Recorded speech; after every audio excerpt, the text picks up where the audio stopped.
I lost my hearing for 5 years. When I finally got it back, I chose not to tell my family right away. Thank God I did. The very next day, what I heard was terrible. I'm glad to have you here. Follow my story until the end and comment the city you're watching from so I can see how far my story has reached. My name is Blanche, and I'm 67 years old. 5 years ago, I lost my hearing in what everyone called a freak accident. I was cleaning Harold's study when the old wooden ladder gave way beneath me. The fall wasn't what took my hearing. It was the way my head struck the corner of his mahogany desk. The doctor said the trauma damaged something delicate in my inner ear, something that couldn't be fixed. Or so we all believed. Harold, my husband of 42 years, became my voice to the world. Stuart, our only son, visited more frequently at first, though his wife Esme always seemed irritated by the extra attention I required. I learned to read lips, to communicate through writing, to navigate a world that had suddenly gone silent. The hardest part wasn't the silence itself. It was watching my family's patience slowly erode. Esme would stand behind me sometimes, her lips moving rapidly in what I assumed were complaints to Stuart. I couldn't read her words from that angle, but her body language spoke volumes. Arms crossed, head shaking, eyes rolling. Stuart would nod along, his shoulders sagging with what looked like resignation. Harold never lost patience with me. Even when his own health began failing 2 years ago, he would sit beside me for hours, writing notes back and forth, making sure I felt included in conversations. When visitors came, he would repeat everything they said, his weathered hands moving slowly as he wrote their words for me to see. 3 months ago, my world changed again. I'd been experiencing strange sensations in my ears, tiny pops and pressures that I hadn't felt since the accident. During a routine doctor's visit, my physician noticed something unusual and referred me to a specialist. After extensive testing, Dr. Morrison delivered news that should have been wonderful. A new surgical procedure had been developed that could potentially restore my hearing. The surgery was experimental, expensive, and came with no guarantees. Harold and I decided to try it anyway. What did we have to lose? 2 weeks after the procedure, sitting in our garden on a Tuesday morning, I heard it, the sound of birds singing, soft at first, like a distant memory, then clearer and clearer, until tears streamed down my face. I could hear again, but something made me hesitate before sharing this miracle with my family. Maybe it was the way Esme had been looking at me lately, or how Stuart's visits had become shorter and more perfunctory. I decided to wait, to observe, to understand what my 5 years of silence might have revealed about the people I loved most. Harold died 3 weeks later, a heart attack in his sleep, peaceful and sudden. I was devastated, but also grateful that he'd lived to see my hearing restored, even if only I knew about it. The funeral was yesterday, Holy Cross Cemetery, where Harold had chosen a plot beside his parents. The service was beautiful. Pastor Williams spoke about Harold's kindness, his devotion to family, his 40 years as a pharmacist serving our community. I sat in the front row, Stuart on one side, Esme on the other, playing the part of the grieving deaf widow. But I could hear everything. During the service, I heard the whispered conversations behind me. Old friends sharing memories of Harold, neighbors expressing sympathy for my loss. But I also heard something else. Esme's voice, low and urgent, speaking to her friend Margaret during the closing hymn. "Thank God this is finally over," she whispered. "Stuart's been worried sick about what to do with her. She can't live alone, obviously, and Harold spoiled her rotten. She doesn't understand that things are going to be different now." My blood ran cold, but I kept my expression neutral, my eyes fixed on Harold's casket. Margaret whispered back, "What will you do with her?" "Oh, we have it all figured out," Esme replied, her voice carrying that satisfied tone I'd learned to recognize even without hearing it. "Harold left everything to Stuart, of course. Who else would he leave it to? She can't manage money or property in her condition.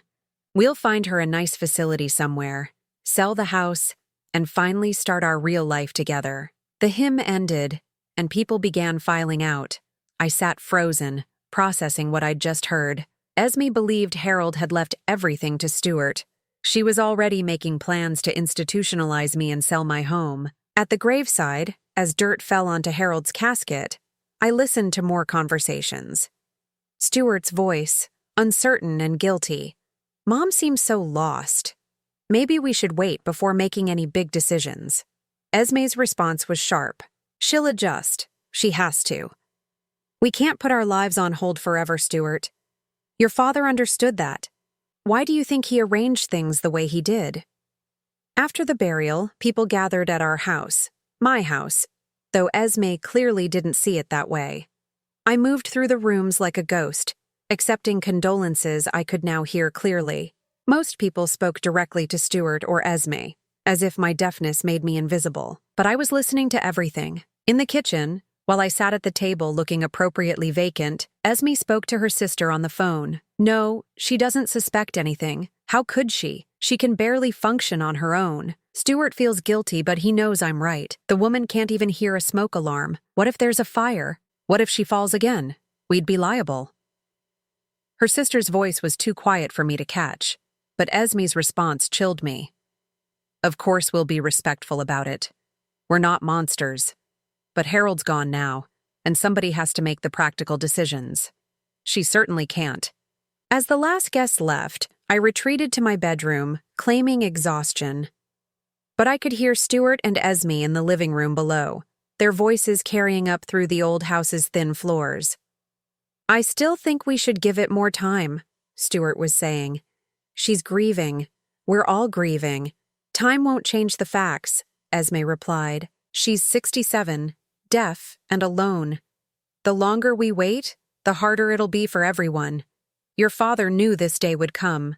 That's why he made sure you'd inherit everything. But what if she doesn't want to leave the house? Esme's laugh was cold. Want? Stuart, she can't even hear what we're saying right now. She'll go where we tell her to go, and she'll be grateful for it. Trust me, within a month she'll wonder why she ever thought she could manage on her own. I lay in bed that night, staring at the ceiling, my mind racing. They truly believed Harold had left everything to Stuart. They were already planning my future without my consent, treating me like a burden to be managed, rather than a person with rights and choices. But there was something they didn't know, something only Harold and I knew. The will they were counting on wasn't the real one. The morning after Harold's funeral, I woke to the sound of Esme's voice in my kitchen. She was on the phone again, her tone brisk and businesslike. Yes, I understand the process takes time, but we need to move quickly. She's not getting any younger, and frankly, she's becoming more confused every day. I crept to the top of the stairs, careful to avoid the creaky floorboard that had betrayed many midnight trips over the years. From there, I could see into the kitchen where Esme sat at my table, a notepad in front of her, completely at ease in what she clearly considered her new domain. Assisted living would be ideal, she continued, but honestly, she might need more care than that. She doesn't respond when people talk to her, seems lost most of the time. I'm worried about her mental state on top of the hearing loss. My hands gripped the banister. She was describing me as if I were senile, painting a picture of a woman too incompetent to make her own decisions. Stuart? Oh, he agrees completely. He's just emotional right now. You know how men get when they lose their fathers. But he knows I'm right. Someone has to think practically about these things. The person on the other end must have asked a question because Esme's voice grew sharper. Of course she'll resist at first. They always do. But she doesn't really have a choice, does she? Harold left everything to Stuart precisely because he knew she couldn't handle the responsibility. The man spent 42 years watching her depend on him for everything. He wasn't going to burden her with financial decisions in her condition. I had to press my hand over my mouth to keep from gasping. The lies came so easily to her, delivered with such conviction that anyone listening would believe she was describing a helpless invalid, rather than a woman who had managed their household finances for decades, while Harold focused on his pharmacy. Stuart's voice joined the conversation as he entered the kitchen. Any word from the lawyer about when we can start going through Dad's papers? Mr. Peterson said we should wait until after the reading of the will, Esme replied. But that's just a formality. Your father made his intentions very clear. I still feel weird about this, Stuart admitted. Maybe we should talk to Mom first. Explain what we're thinking. Esme's laugh was sharp and dismissive. Explain to her? Stuart, she can't hear us. And even if she could, do you really think she'd understand the complexity of estate management? Property taxes, investments, maintenance costs? She's been sheltered from all of that her entire adult life. She's not stupid, Esme. I never said she was stupid, but she's dependent, and dependency becomes more pronounced with age and disability. Your father knew that. Why do you think he never taught her about the finances? He was protecting her from responsibilities she couldn't handle. I wanted to scream. Harold had tried to teach me about our investments, had insisted I be involved in major financial decisions.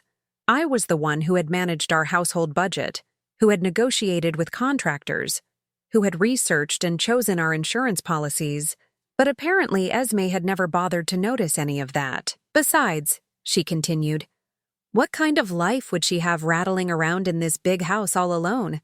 She'd be isolated, vulnerable. At Sunset Manor, she'd have company, activities, professional care. She'd probably be happier. Sunset Manor. I knew that place. A grim facility on the outskirts of town where families deposited elderly relatives they couldn't be bothered to visit. The rooms were tiny, the food was terrible, and the staff was overworked and underpaid. I'd driven past it countless times, always feeling sorry for the residents sitting by the windows, looking out at a world that had moved on without them. And the house? Stuart asked. Would sell quickly in this market. This neighborhood is very desirable now. We could probably get enough to cover her care for years and still have a substantial amount left over. As if my needs were just an inconvenience to be calculated and minimized. I heard Stuart sigh heavily. I just wish Dad had talked to me about all this before he died. Oh, sweetheart, he tried. You just weren't ready to hear it. Remember last Christmas when he pulled you aside? He was worried about what would happen to your mother if something happened to him. He knew you'd need to make difficult decisions. That was a lie. Last Christmas, Harold had pulled Stuart aside to ask him to be more patient with me, to understand that my hearing loss made social situations difficult. He'd never mentioned anything about institutionalizing me or taking over my affairs. But Stuart wouldn't remember it that way now. Grief had a way of reshaping memories, and Esme was an expert at subtle manipulation. The important thing, Esme continued, is that we're doing what's best for everyone. Your mother will be safe and cared for. We can finally start our own family without worrying about elder care, and your father's legacy will be preserved. Their own family. I hadn't known they were trying to have children, but it explained a lot about Esme's urgency to clear me out of the picture. I suppose you're right, Stuart said finally. It's just, she seems so small and lost without Dad. That's exactly why she needs professional care. Grief affects people differently, especially at her age and with her limitations. We can't be expected to provide round-the-clock supervision. I retreated to my bedroom, my heart pounding with rage and betrayal. They were so confident, so certain of their plan. Stuart genuinely believed he was acting in my best interest, while Esme orchestrated my exile with the skill of a master manipulator. But there was something they didn't know. I walked to my closet and pushed aside the old winter coats to reveal the small safe Harold had installed years ago. My fingers remembered the combination, our wedding date. Inside, beneath some old jewelry and important papers, was a manila envelope marked Last Will and Testament, Harold Matthews, Original. I pulled it out with trembling hands, though I'd read it dozens of times since Harold's death. The real will, the one only Harold and I knew about, told a very different story from the one Esme was so confidently sharing. Harold had indeed updated his will 3 months before his death, right after my hearing surgery, in fact. But instead of leaving everything to Stuart, as Esme assumed, he had left everything to me. The house, the savings accounts, his life insurance, his retirement funds, all of it was mine. More importantly, the will contained specific language Harold had insisted upon. I am of sound mind and have observed that my wife Blanche Matthews remains mentally competent and capable of managing her own affairs despite her hearing impairment. Any attempt to declare her incompetent or to place her in institutional care against her will should be viewed as contrary to my wishes and potentially fraudulent. Harold had suspected something like this might happen. He'd seen how Esme looked at our home, heard her casual comments about how much the house must be worth, noticed her growing impatience with the demands of caring for family. He'd protected me in the only way he could, by making sure I had the legal and financial means to protect myself. The will also contained one more crucial provision. If Stuart challenged the will or attempted to have me declared incompetent, his inheritance would be reduced to a token amount, with the bulk of the estate going to the local hospital's charity fund. Harold had loved our son, but he'd seen through Esme's manipulation. He'd given Stuart a choice: respect his mother's autonomy and inherit a substantial sum, or try to override his father's wishes and lose almost everything. I placed the will back in the safe, my hands steadier now. Let them plan. Let them make their phone calls and research their facilities. Let them count money that would never be theirs. Tomorrow was the formal reading of the will at Mr. Peterson's office. Esme was expecting a formality that would confirm her assumptions and give her legal authority over my life. Instead, she was about to learn that Harold Matthews had been much smarter than she'd ever realized. And I was about to discover just how far my son would go to support his wife's delusions, even when faced with his father's true intentions. The will reading was scheduled for 10 o'clock Wednesday morning at Peterson & Associates. I sat in my bedroom, staring at my reflection in Harold's old shaving mirror, preparing for the performance of my lifetime. Today, I would continue playing the deaf, helpless widow while watching my family's true nature reveal itself. I chose my outfit carefully: Harold's favorite blue dress, the one that made me look smaller and more fragile than I actually was, a touch of powder to pale my complexion, and I was ready to play the part they expected. Stuart arrived at 9:30 to drive me to the lawyer's office. I could hear him and Esme talking in the kitchen before he came upstairs to get me. "Remember what we discussed," Esme was saying. "Let me do most of the talking. Your mother gets confused easily, and we don't want her signing anything she doesn't understand." "But shouldn't she at least know what's happening?" "Of course she should know. But knowing and understanding are two different things. We'll explain everything to her afterward, when we have time to go through it slowly." Stuart knocked on my bedroom door, then entered with that careful, overly patient expression I'd grown to recognize. He moved his lips slowly and deliberately.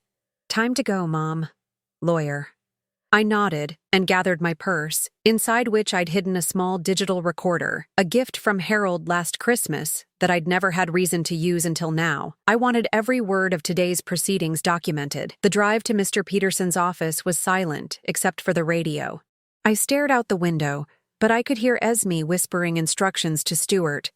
"Don't let her sign anything without reading it first, and if she seems confused, we'll ask for a break." At the law office, Mr. Peterson greeted us with the grave solemnity appropriate for the occasion. I'd known Bill Peterson for 20 years. He'd handled Harold's business affairs and our estate planning. He was a kind man, but I could see the pity in his eyes as he looked at me. "Mrs. Matthews," he said slowly, over-enunciating each word, "I'm so sorry for your loss." I nodded and smiled sadly. The picture of a grieving widow who couldn't hear his words but appreciated the gesture. We settled into the conference room, Stuart and Esme on either side of me. Mr. Peterson spread several documents across the mahogany table, his expression puzzled as he reviewed them. "This is unusual," he murmured to Stuart. "I have 2 different wills here from your father." Esme leaned forward. "2 wills? What do you mean?" "Well, there's the will we prepared last year, which I believe you're familiar with. But there's also this more recent document, dated 3 months ago, which your father filed directly with our office." My heart began to pound, but I kept my expression blank and confused. Stuart frowned. Dad never mentioned updating his will. "The more recent will supersedes the earlier version, of course," Mr. Peterson explained. "But I have to say, the provisions are quite different from what we originally discussed." Esme's voice grew sharp. "Different how?" Mr. Peterson cleared his throat and began to read.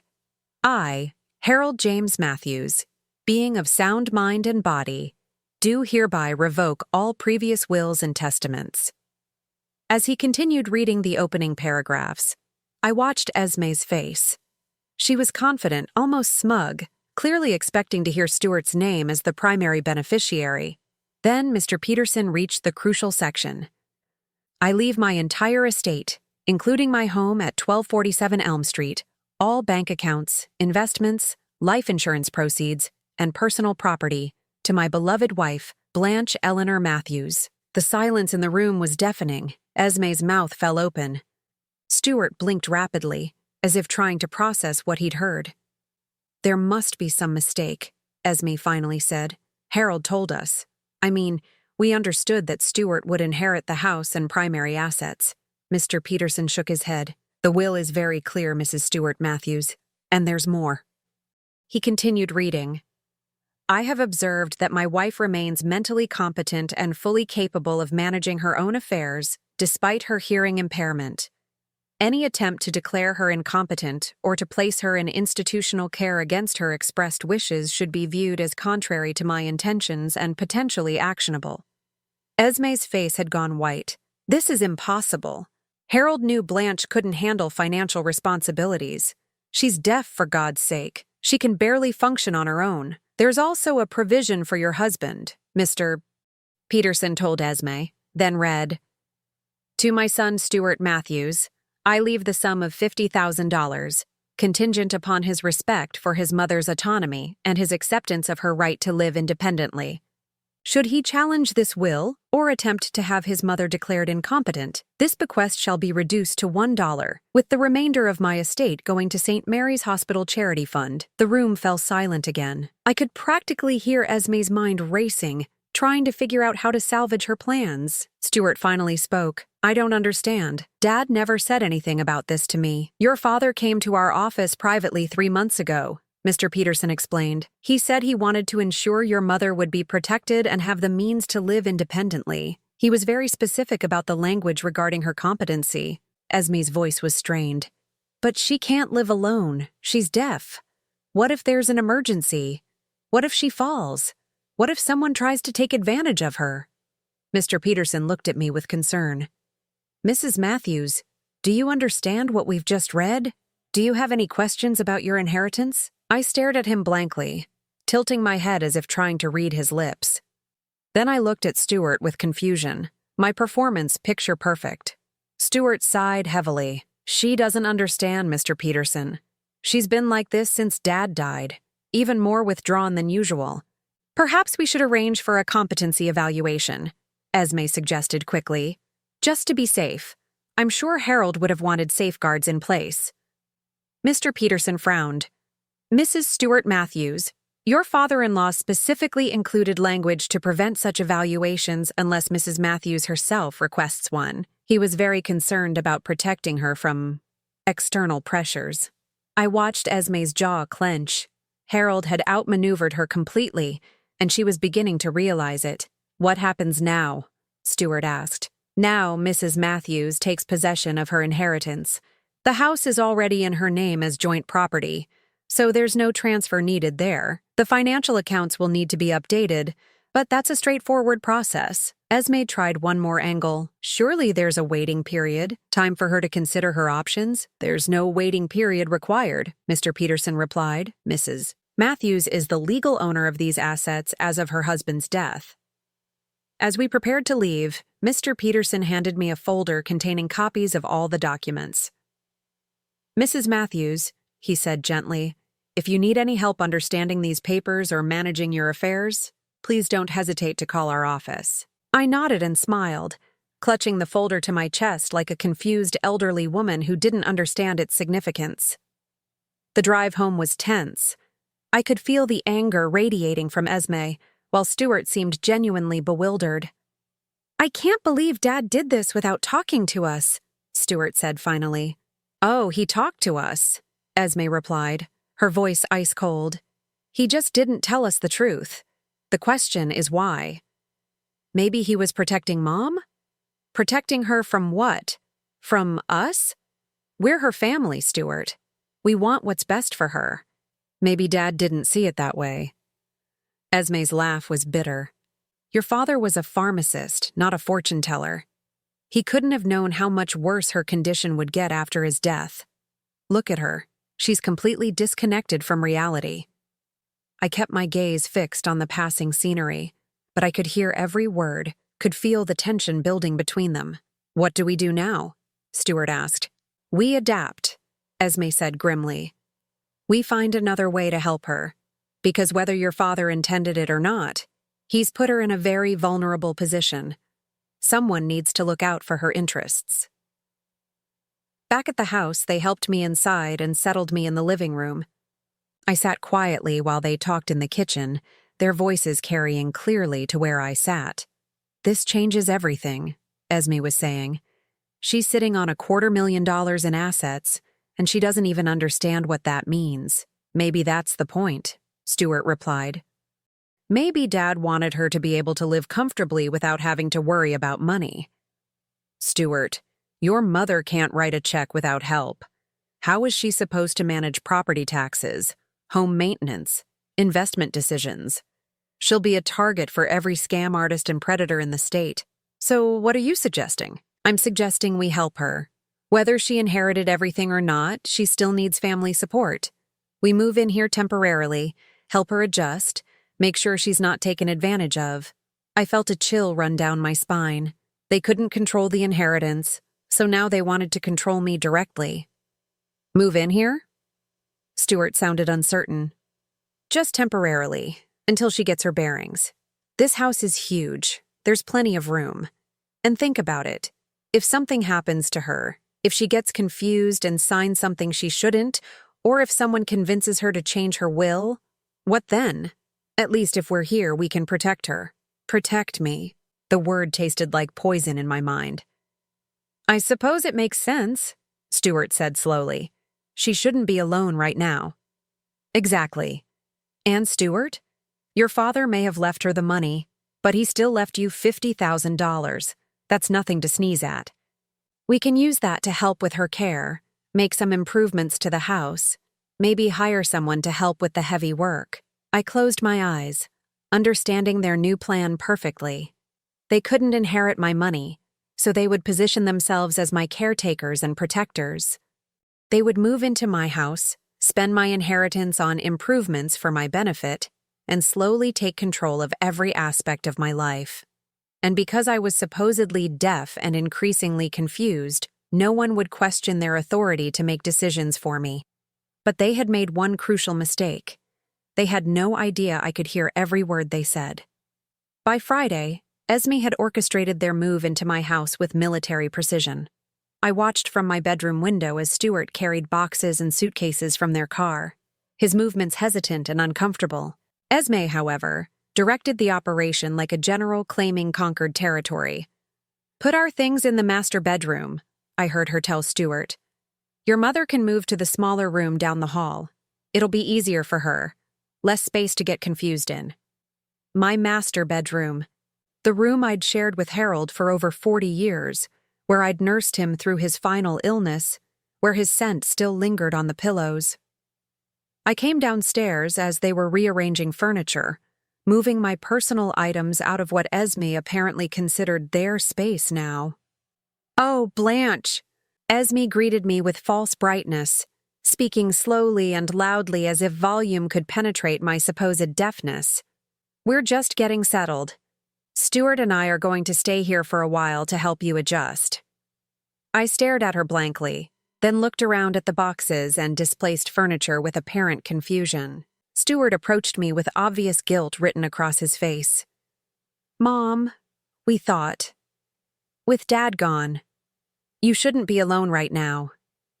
I nodded slowly, playing the part of the grateful but bewildered widow. Inside, I was documenting every presumption, every invasion of my space. "Now, we've moved you to the blue bedroom," Esme continued, gesturing down the hall. "It's much cozier, and you'll have everything you need. We'll be right across the hall if you need anything during the night." The blue bedroom had been Harold's study. They'd cleared out his books, his desk, his 40 years of memories, and installed a twin bed and a small dresser. Everything about it screamed, elderly relative's room, functional, temporary, diminished. Over the next few days, I watched Esme systematically take control of my house. She rearranged the kitchen to suit her preferences, moved my photographs to less prominent locations, and replaced Harold's comfortable old furniture with pieces from their apartment. "It's good for her to have some changes," I heard her tell Stuart. "Clinging to the past isn't healthy. She needs to start fresh." She also began intercepting my mail, sorting through it at the kitchen table each morning while I sat nearby, pretending to read the newspaper. "Bills, bills, more bills," she would mutter. "Blanche, you really need help managing all this. Look at this electric bill, it's enormous, and the property taxes are due next month. How are you planning to handle all this?" I would look up from my paper with a confused expression, and Esme would pat my hand condescendingly. "Don't worry, sweetheart. Stuart and I will take care of everything. You just focus on feeling better." But it was the phone calls that revealed the true scope of their plan.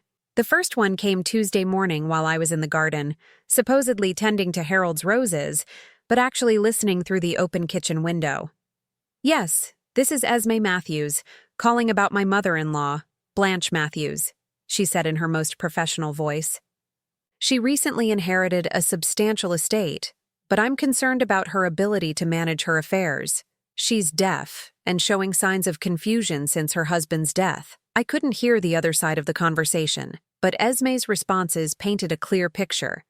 "No, she hasn't been formally evaluated, but it's becoming obvious that she needs assistance. She can't handle her own correspondence, doesn't understand financial documents. Yes, I understand you can't discuss specifics, but I'm wondering what options exist for family members who need to step in." She was calling banks, lawyers, financial advisors, anyone who might have access to information about my accounts. She was fishing for ways to gain control over my inheritance. The second call came that afternoon, while Stuart was at work and I was supposedly napping. "Dr. Hendricks, this is Esme Matthews. My mother-in-law is one of your patients, Blanche Matthews?" "Yes, that's right. I'm calling because we're very concerned about her mental state since her husband passed away." I crept closer to the kitchen, my bare feet silent on the hardwood floors. "She's become increasingly withdrawn and confused. She doesn't respond appropriately to conversations, seems to forget things immediately, and yesterday I found her standing in her nightgown at 3 in the morning, completely disoriented." That was a complete lie. I'd gotten up to use the bathroom and had heard them talking in the bedroom they'd claimed as their own. "I'm wondering if you could recommend someone for a cognitive evaluation. Nothing formal. Just someone who could assess whether she's capable of living independently and making financial decisions." Dr. Hendricks must have asked about my hearing, because Esme's voice grew more urgent. "The deafness is definitely part of the problem, but it's more than that. She seems to be losing touch with reality. I'm worried she could be taken advantage of, or worse, hurt herself." After she hung up, I retreated to my small bedroom, my heart pounding with rage. Esme was methodically building a case for my incompetency, laying the groundwork to have me declared unfit to manage my own affairs. But the worst came Wednesday evening, during a call I overheard her making from the master bedroom. "Margaret, it's Esme. Yes, we're settled in now. No, it's harder than I expected. She's really deteriorating rapidly. Stuart's in denial about it, but I can see the signs." I pressed my ear against the wall, grateful for the old house's thin construction. "Money? Oh, there's plenty of money. More than Harold ever let on. The house alone is worth at least $200,000, and that's not counting the life insurance and savings." I know, right? All these years, we thought Stuart's inheritance would be modest. Margaret's response must have been encouraging, because Esme laughed. "Well, obviously we can't just take it, but if she's declared incompetent, Stuart would become her guardian. Then we could make decisions in her best interest. Sell this big house, put her somewhere safe, invest the money properly." My hands clenched into fists. The timing is actually perfect. We've been trying to have a baby for 2 years, and the fertility treatments are expensive. Plus, with Stuart's promotion coming up, we could really use a larger down payment for our own house. She was planning to use my inheritance to fund their fertility treatments and buy themselves a house, all under the guise of acting in my best interest. No, she won't fight it. How could she? She can't even hear what we're saying about her. And Stuart feels so guilty about his father's death that he'll do anything to make sure she's taken care of. He actually thinks we're being noble. Thursday morning brought a new development. I was in the kitchen, slowly eating breakfast and pretending to struggle with simple tasks, when Esme emerged from her phone call with obvious excitement. "Great news, Blanche," she announced. "I've arranged for a nice woman to come visit you today, Dr. Sarah Chen. She's a geriatric specialist who helps families navigate difficult transitions." A geriatric specialist. The cognitive evaluation was moving forward. "She just wants to chat with you, make sure you're adjusting well to your new circumstances. Nothing stressful or complicated." Stuart looked uncomfortable. "Don't you think we should wait a bit longer? It's only been a week since the funeral." "Waiting won't help anything," Esme replied firmly. "Dr.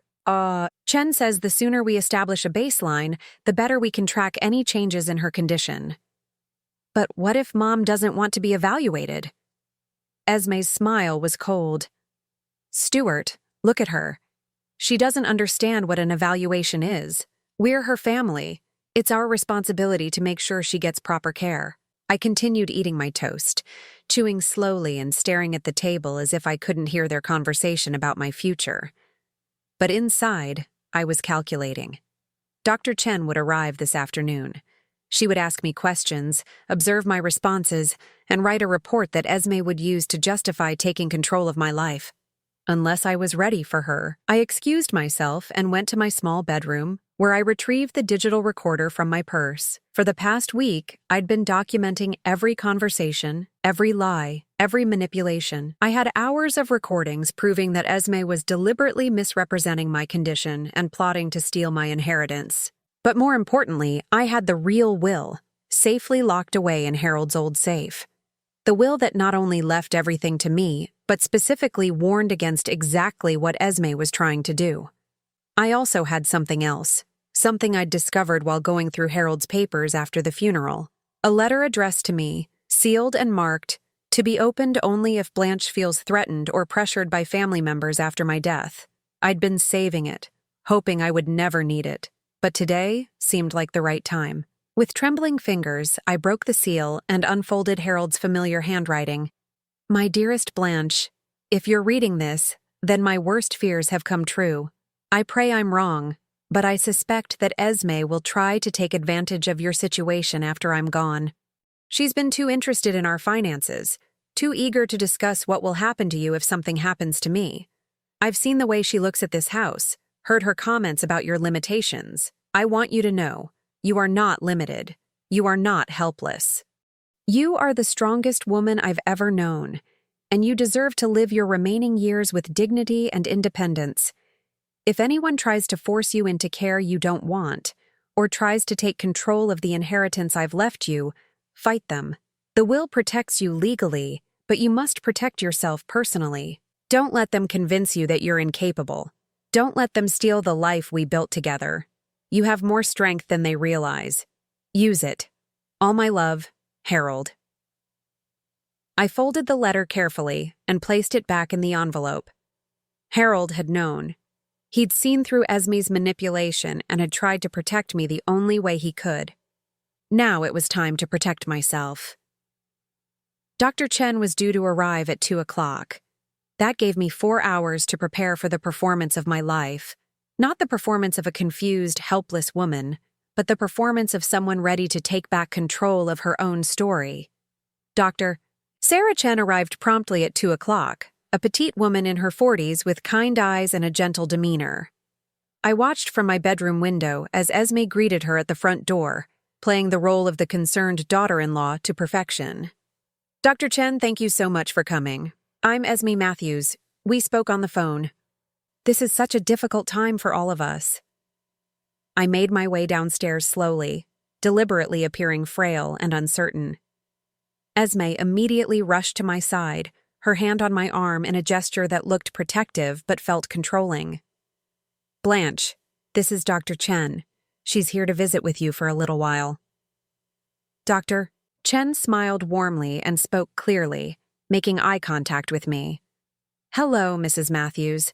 I'm so sorry for the loss of your husband. I know this must be a very difficult time." I stared at her blankly, tilting my head as if straining to understand. Esme jumped in immediately. She's been having trouble since Harold passed. Much more withdrawn than usual, and she seems confused about daily routines. Yesterday, I found her trying to set the table for 2 people. That was another lie. I had indeed set 2 places out of habit, then caught myself and removed Harold's setting. It was a normal part of grief, not evidence of cognitive decline. "Why don't we sit down and chat?" Dr. Chen suggested, settling into Harold's old armchair. Esme positioned herself on the couch where she could see both of us, clearly intending to monitor every word. "Mrs. Matthews, can you tell me what day it is today?" I looked confused and glanced toward Esme, who immediately answered for me. "She's lost track of time since the funeral. I have to remind her to eat most days." Dr. Chen made a note, then tried again. "Mrs. Matthews, can you tell me your full name?" Again, I appeared confused. Again, Esme intervened. "Blanche Eleanor Matthews. But she doesn't always respond when you say her name anymore." This continued for several minutes, Dr. Chen asking simple questions, me appearing bewildered, and Esme providing explanations that painted me as increasingly incompetent. I could see Dr. Chen growing concerned, not just about my supposed condition, but about the family dynamic she was observing.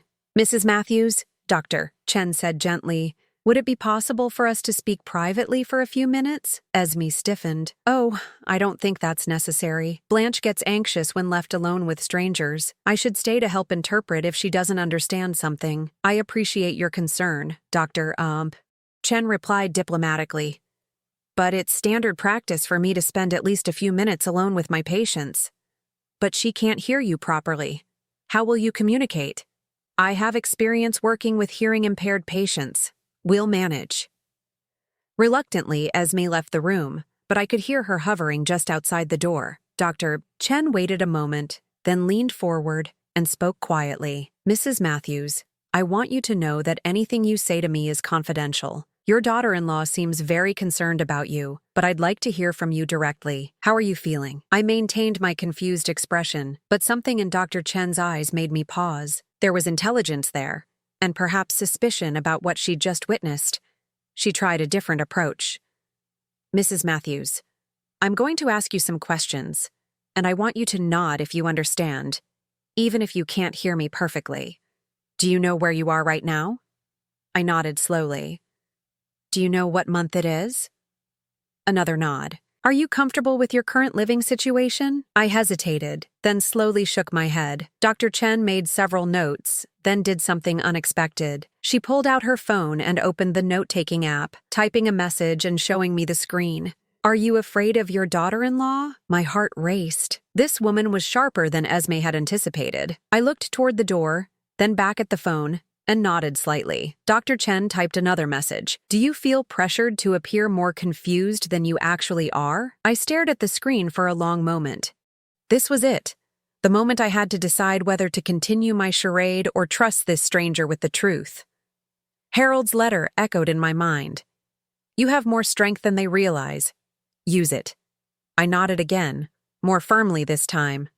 Dr. Chen's expression shifted to one of understanding and concern. She typed rapidly, "I need to complete this evaluation as your family requested, but I want you to know that you have rights. No one can force you into care you don't want. Do you understand?" I nodded, and for the first time in days, I felt a spark of hope. When Esme returned to the room, Dr. Chen's demeanor was professional but notably cooler. "I think I have what I need for now. Mrs. Matthews, thank you for your time." "So?" Esme asked eagerly. "What's your assessment? Should we be looking into care facilities?" "I'll need to review my notes and prepare a formal report," Dr. Chen replied carefully. "These things take time, but surely you can give us some preliminary thoughts. We're very concerned about her safety." Dr. Chen stood, gathering her papers. "Mrs. Matthews, I'll be in touch soon. In the meantime, I want you to know that there are resources available if you need them." After Dr. Chen left, Esme was clearly frustrated by the lack of immediate validation for her plans. She seemed very cautious, she complained to Stuart when he came home from work. "Maybe that's a good thing," Stuart replied. "Maybe we're rushing this. Stuart, your mother could hurt herself. What if she falls down the stairs? What if she forgets to turn off the stove?" We can't watch her 24 hours a day. That evening, as they discussed my future in their bedroom, I made a decision. I couldn't wait for Dr. Chen's report, or hope that Stuart would find the courage to stand up to his wife. It was time to take control of my own situation. The next morning, I waited until Esme left for her yoga class and Stuart departed for work. Then I called a taxi and asked the driver to take me to Peterson and Associates. Mr. Peterson was surprised to see me alone. "Mrs. Matthews, is everything all right? Where are Stuart and Esme?" I sat down across from his desk and, for the first time in weeks, spoke in my normal voice. "Mr. Peterson, I need your help. And I need you to know that I can hear perfectly well." His eyes widened in shock. "You can hear? But your family said." "My family doesn't know that my hearing was restored before Harold died. They've been planning my future based on assumptions that are no longer true, and those plans don't include my consent or my best interests." I explained everything. The surgery, Harold's secret will, Esme's manipulation, the forced move into my house, the attempts to have me declared incompetent. Mr. Peterson listened with growing alarm. "Mrs. Matthews, if what you're telling me is true, this could constitute elder abuse and financial exploitation." "It is true, and I have recordings to prove it." I pulled out my digital recorder and played several key conversations, watching Mr. Peterson's expression grow more serious with each revelation. "What do you want to do?" he asked when I finished. "I want them out of my house. I want to reclaim my independence, and I want to make sure this never happens again." "That's certainly your right. But Mrs. Matthews, are you prepared for the confrontation this will cause? Your son may not take this well." I thought about Stuart, my boy who had grown into a man too weak to stand up to his manipulative wife, too guilty about his father's death to see clearly. It broke my heart, but I couldn't sacrifice my freedom to protect his feelings. "I've been preparing for this confrontation for a week," I told Mr. Peterson. "I'm ready." We spent the next 2 hours planning my strategy. Mr. Peterson would prepare documentation affirming my competency and my right to control my own affairs. He would also draft a formal notice requiring Esme and Stuart to vacate my property within 30 days. If they refused, we would pursue legal remedies for trespassing and attempted exploitation. By the time I returned home, I felt stronger than I had since Harold's death. The taxi dropped me off just as Esme was returning from her yoga class. "Blanche, where have you been? I was worried sick when I couldn't find you." I stared at her blankly and shrugged, playing my role one last time. "You can't just wander off like that. What if something had happened to you? What if you'd gotten lost?" I continued my silent act as she escorted me inside, her grip on my arm tighter than necessary, but I could hear the anxiety in her voice. She suspected something had changed, even if she couldn't pinpoint what. That evening, Dr. Chen called. I answered the phone in the kitchen while Esme was upstairs. "Mrs. Matthews, this is Dr. Chen. I wanted to follow up on our conversation yesterday." "Yes?" I said quietly, glancing toward the stairs. "I've completed my evaluation, and I want you to know that I found no evidence of cognitive impairment or incompetency. In fact, I have serious concerns about the pressure being placed on you by your family members." Relief flooded through me. "Thank you. Mrs. Matthews, I'm required to report my findings to the party who requested the evaluation, but I also want you to know that I've documented my concerns about potential elder abuse. If you need assistance or feel unsafe, please don't hesitate to call me." After I hung up, I heard Esme coming down the stairs. She found me sitting at the kitchen table, staring at the phone with apparent confusion. "Who was that, Blanche?" I shrugged and shook my head as if I didn't understand the question. But tomorrow, when Stuart came home from work, I would be ready to end this charade once and for all. Tomorrow, they would learn that the helpless, deaf widow they thought they could manipulate had been listening to every word, planning every move, and preparing to reclaim her life. Tomorrow, the performance would be over, and the real Blanche Matthews would finally step forward. Friday evening, I sat in the living room, my living room, waiting for Stuart to come home from work. Esme was in the kitchen, preparing dinner and speaking on the phone with someone about care options for me. She had no idea that this would be her last night in my house. At 6:15, I heard Stuart's car in the driveway. By the time he walked through the front door, I had positioned myself in Harold's old armchair, the digital recorder hidden in my lap, and every document I needed spread across the coffee table in front of me. "Hi, Mom," Stuart said, bending to kiss my forehead as he had every evening since moving in. "How was your day?" I looked up at him with clear, focused eyes and spoke in my normal voice. "It was very enlightening, Stuart. We need to talk." He froze, his expression shifting from casual concern to shock.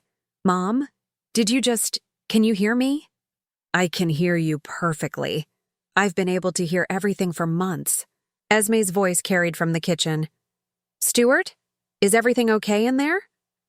I raised my voice slightly. "Esme, please join us. This conversation involves both of you." The sound of shattering dishes came from the kitchen, followed by rapid footsteps. Esme appeared in the doorway, her face pale with disbelief. "That's impossible," she whispered. "You're deaf. You've been deaf for 5 years." "I was deaf," I corrected, standing up with more strength and dignity than I'd shown in weeks. "I had surgery 3 months ago that restored my hearing." Harold and I decided not to share that information immediately. As it turns out, that was the wisest decision we ever made. Stuart sank onto the couch, his mind clearly racing. "But you, all this time you've been acting like I couldn't hear you planning my future without my consent? Like I couldn't hear Esme calling me confused and incompetent? Like I couldn't hear your discussions about selling my house and institutionalizing me?" Esme's shock was rapidly transforming into anger. "You've been lying to us. Do you have any idea what we've been through? Worrying about you? Trying to take care of you?" I picked up the digital recorder and held it where they could both see it. "Would you like to hear exactly what kind of care you've been planning for me?" I pressed play, and Esme's voice filled the room. "Thank God this is finally over. Stuart's been worried sick about what to do with her. She can't live alone, obviously, and Harold spoiled her rotten." Stuart's face went white as he heard his wife's words from the day of the funeral. I fast-forwarded to another conversation. "The timing is actually perfect. We've been trying to have a baby for 2 years, and the fertility treatments are expensive. Plus, with Stuart's promotion coming up, we could really use a larger down payment for our own house." "Esme," Stuart said quietly. "What is she talking about?" But I wasn't finished. I played the recording of Esme lying to Dr. Hendricks about my mental state, her conversation with Margaret about my money, her plans to have me declared incompetent. With each revelation, Stuart seemed to shrink further into himself, while Esme's facade of concerned family member crumbled completely. "This is taken out of context," Esme said desperately. "I was upset. I was grieving too. I said things I didn't mean." "Really?" I walked to the coffee table and picked up a thick folder. Because Dr. Chen's evaluation tells a different story. She found me completely competent and noted serious concerns about family pressure and potential elder abuse. I opened the folder and read from Dr. Chen's report. "Mrs. Matthews shows no signs of cognitive impairment or diminished capacity. However, I observed troubling family dynamics, including interruption of patient responses, speaking for the patient without consent, and apparent coaching of patient behavior. I recommend immediate intervention if family members continue attempting to override patient autonomy." Stuart looked at his wife with dawning horror. "Esme, is this true? Have you been lying about Mom's condition?" "Stuart, you've seen how she's been acting, confused, withdrawn." "Because I was grieving," I interrupted. "Because I lost my husband of 42 years.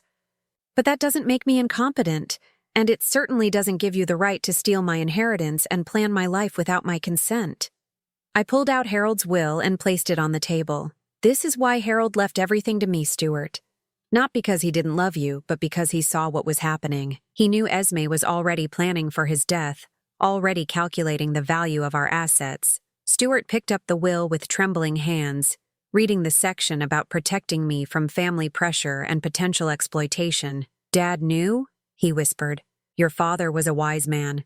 He saw through Esme's manipulation even when you couldn't. Esme's composure finally snapped completely. This is ridiculous. Stuart, she's been lying to us for weeks. How can you trust anything she says? Because, Stuart said slowly, everything she's saying makes sense. The way you pushed for the evaluation, the way you insisted we move in here, the way you've been making all these plans. He looked at his wife as if seeing her clearly for the first time. My God, Esme, what have you done? I've been trying to protect her. Someone had to think practically about her future. By lying about her mental state, by planning to steal her inheritance.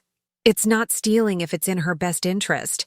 I stepped forward, my voice calm but firm. That's not your decision to make, Esme. It never was. I walked to the front closet and retrieved 2 suitcases, the ones they'd brought when they moved in just 1 week ago. I want you both out of my house tonight. Stuart's face crumpled. Mom, please. Let me explain. There's nothing to explain, Stuart. You chose to support your wife's lies and manipulation instead of defending your mother. You moved into my house, took over my bedroom, and planned my institutionalization without ever once asking what I wanted. But we thought we were helping.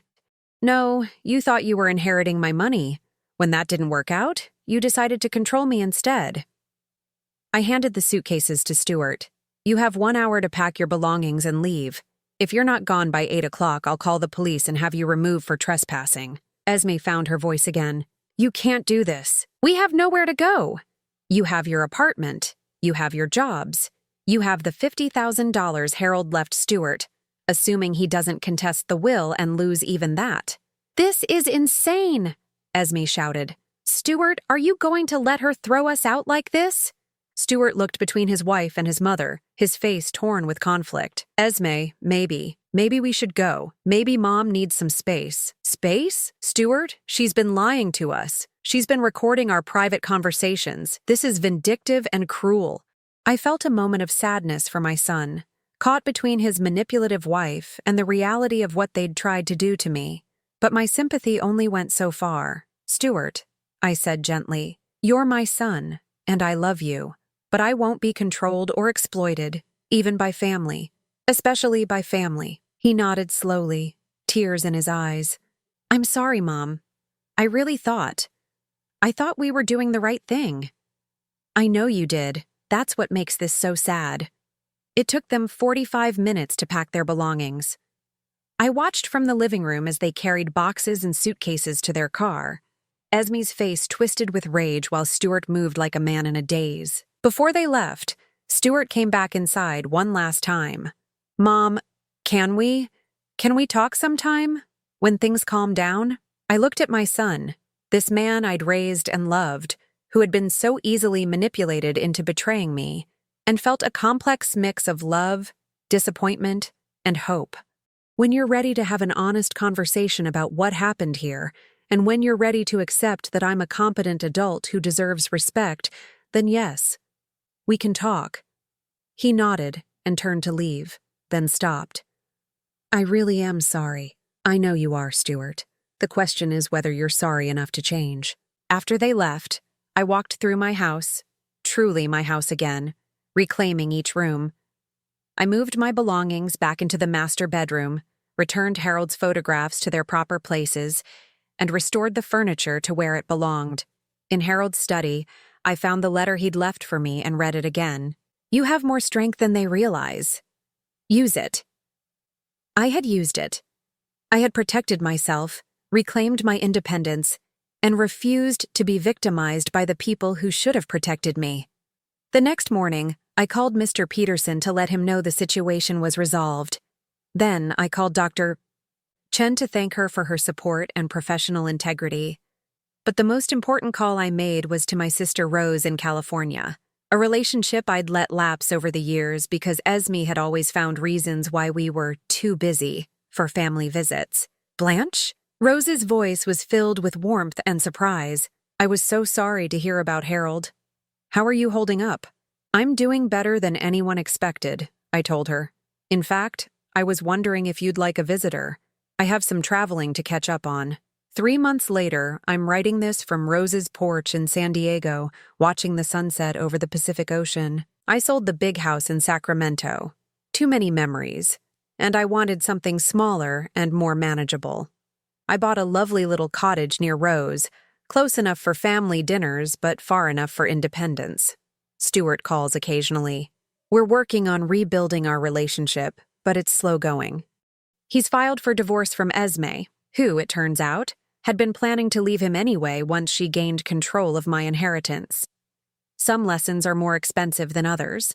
I've used part of Harold's inheritance to travel, something we always planned to do but kept postponing. I've seen the Grand Canyon, visited old friends, and rediscovered parts of myself that had been buried under years of caregiving and loss. But mostly, I've learned something important. Being alone isn't the same as being lonely. After 5 years of silence and weeks of pretending to be helpless, I've found my voice again, and I'm not afraid to use it. The hearing aids I wear now are nearly invisible, and my independence is absolute. I volunteer at a local center for seniors, helping others navigate the challenges of aging with dignity.